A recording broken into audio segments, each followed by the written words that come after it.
ಅಯ್ಯಪ್ಪನಿಗೆ ಹರಿದು ಬಂದಂತಹ ಭಕ್ತ ಸಾಗರ ಆದಾಯ ಭಾರಿಯಾಗಿದೆ. ಪ್ರಸಿದ್ಧಿ ಧಾರ್ಮಿಕ ಕ್ಷೇತ್ರ ಶಬರಿಮಲೆ ಅಯ್ಯಪ್ಪ ಸ್ವಾಮಿ ದೇವಾಲಯ ವಾರ್ಷಿಕ ಯಾತ್ರೆಯ ಮೊದಲ 15 ದಿನದಲ್ಲಿ ಭಾರಿ ಆದಾಯ ಆಗ್ಲೇಬೇಕು. ಸಂಕ್ರಾಂತಿಗೆ ಎಲ್ಲರೂ ಕೂಡ ಮಾಲೆ ತೆಗಿತಾರೆ, ಆ ಒಂದು ಕಾರಣಕ್ಕೆ ಹಾಗೆ ಆಗತ್ತೆ.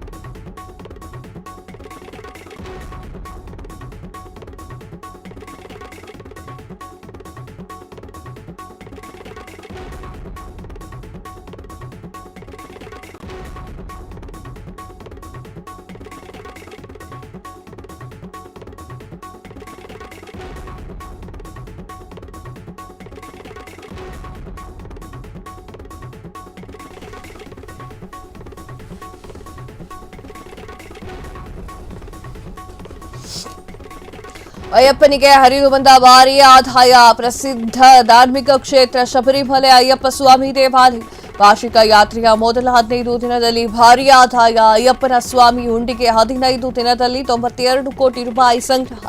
ದೇಗುಲದ ಆಡಳಿತ ಮಂಡಳಿ ಬಗ್ಗೆ ಮಾಹಿತಿ.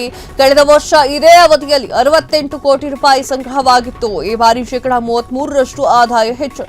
ಕಳೆದ ವರ್ಷದಲ್ಲಿ ಸಂಗ್ರಹ ಮಾಡಲಾಗಿರುವಂತಕ್ಕಿಂತ 23 ಕೋಟಿ ರೂಪಾಯಿ ಹೆಚ್ಚಳ. ಅರವಣ ಪ್ರಸಾದ ಮಾರಾಟದಿಂದ 47 ಕೋಟಿ ರೂಪಾಯಿ ಸಂಗ್ರಹ. ಯಾತ್ರೆ ಆರಂಭವಾಗಿನಿಂದಲೂ ಕೂಡ ಯಾವಾಗ ಅಂತಂದ್ರೆ ನವೆಂಬರ್ 30ರವರೆಗೆ ಏನಿತ್ತು 1.3 ಬಿಲಿಯನ್ ಭಕ್ತರು ಭೇಟಿಯನ್ನ ನೀಡಿರುವಂಥದ್ದು. ಏನಾಯ್ತು? ಪ್ರಸಿದ್ಧ ಧಾರ್ಮಿಕ ಕ್ಷೇತ್ರ ಶಬರಿಮಲೆ ಅಯ್ಯಪ್ಪ ಸ್ವಾಮಿ. ಖಂಡಿತವಾಗ್ಲೂ ಆ ಒಂದು ಕ್ಷೇತ್ರದ ಬಗ್ಗೆ ನಾನು ನಿಮ್ಗೆಲ್ಲರಿಗೂ ಗೊತ್ತಿರುತ್ತೆ, ಕ್ಷೇತ್ರದ ಮಹಿಮೆಯ ಬಗ್ಗೆ ಮತ್ತು ಅಲ್ಲಿ ಹಾಕುವಂತಹ ಮಾಲೆಯ ಬಗ್ಗೆ. ಮತ್ತೆ ನಾನು ಅಕ್ಷರ ಹೇಳಬೇಕು ಅಂತ ಏನಿಲ್ಲ, ಆದರೆ ಅಲ್ಲಿ ನಡೀತಾ ಇದ್ದಂತಹ ಪೂಜೆಗಳಿಗೆ ಹಾಗೂ 15 ದಿನಗಳಲ್ಲಿ 92 ಕೋಟಿ ರೂಪಾಯಿ ಆದಾಯ ಆಗಿರೋದ್ರ ಬಗ್ಗೆ ಇವತ್ತು ನಾನು ಹೇಳ್ತಾ ಹೋಗ್ತಾ ಇರ್ತೀನಿ. ಅಂಡ್ ಅಯ್ಯಪ್ಪ ಸ್ವಾಮಿ ದೇವಸ್ಥಾನದ ದೇವರ ಮಾಲೆಯನ್ನ ಹಾಕೊಂಡಿದ್ದಕ್ಕೆ ಕಾಲೇಜಿನಲ್ಲಿ ಸಾಕಷ್ಟು ವಿದ್ಯಾರ್ಥಿಗಳನ್ನ ಬಿಡ್ತಾ ಇಲ್ಲ. ಅದರ ಬಗ್ಗೆ ಸಾಕಷ್ಟು ವಿಚಾರಗಳು ಹೊರಗೆ ಬಂದಿದೆ. ಯಾಕೆ ಬಿಡ್ತಾ ಇಲ್ಲ ಅನ್ನೋದು ಪ್ರಶ್ನೆ ಆಗಿದೆ. ಬಿಡಲೇಬೇಕು, ಬೇರೆ ಆಪ್ಷನ್ ಇಲ್ಲ.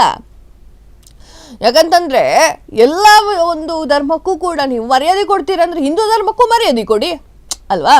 ಸೊ ಅದು ಕೂಡ ಯೋಚನೆ ಮಾಡಬೇಕು. ಇವಾಗ ನಾ ಹೇಳ್ತಾ ಇರೋದೇನು ಅಂತಂದ್ರೆ 15 ದಿನದ ಹುಂಡಿಯಲ್ಲಿ 92 ಕೋಟಿ ರೂಪಾಯಿ ಸಂಗ್ರಹವಾಗಿದೆ. ಅದರ ಬಗ್ಗೆ ಮಾತನಾಡೋಣ. ದೇಗುಲದ ಆಡಳಿತ ಮಂಡಳಿ ಈ ಬಗ್ಗೆ ಮಾಹಿತಿಯನ್ನ ನೀಡಿದೆ. ಕಳೆದ ವರ್ಷ ಇದೇ ಅವಧಿಯಲ್ಲಿ 69 ಕೋಟಿ ಸಂಗ್ರಹ ಆಗಿತ್ತು. ಈ ಬಾರಿ ಶೇಕಡಾ 33ರಷ್ಟು ಹೆಚ್ಚಾಗಿದೆ. 92 ಕೋಟಿ ಸಂಗ್ರಹವಾಗಿದೆ. ಕಳೆದ ವರ್ಷದಲ್ಲಿ ಸಂಗ್ರಹವಾಗಿದ್ದಕ್ಕಿಂತ 23 ಕೋಟಿ ರೂಪಾಯಿ ಹೆಚ್ಚಳವಾಗಿದೆ.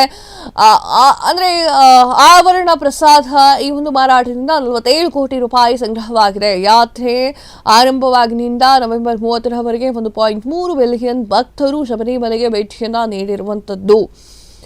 ಇದರಿಂದ ವಾರ್ಷಿಕವಾಗಿರುವಂತಹ ಆದಾಯವು ಕೂಡ ಹೆಚ್ಚಾಗಂಗೆ ಇದೆ. ಶಬರಿಮಲೆ ಅಯ್ಯಪ್ಪ ಸ್ವಾಮಿ ಹುಂಡಿಗೆ 15 ದಿನಗಳಲ್ಲಿ 92 ಕೋಟಿ ರೂಪಾಯಿ ಆದಾಯವಾಗಿದೆ. ಇತ್ತೀಚೆಗೆ ಮಾಲೆ ಹಾಕೋರ ಸಂಖ್ಯೆ ಜಾಸ್ತಿ ಆಗಿದೆ.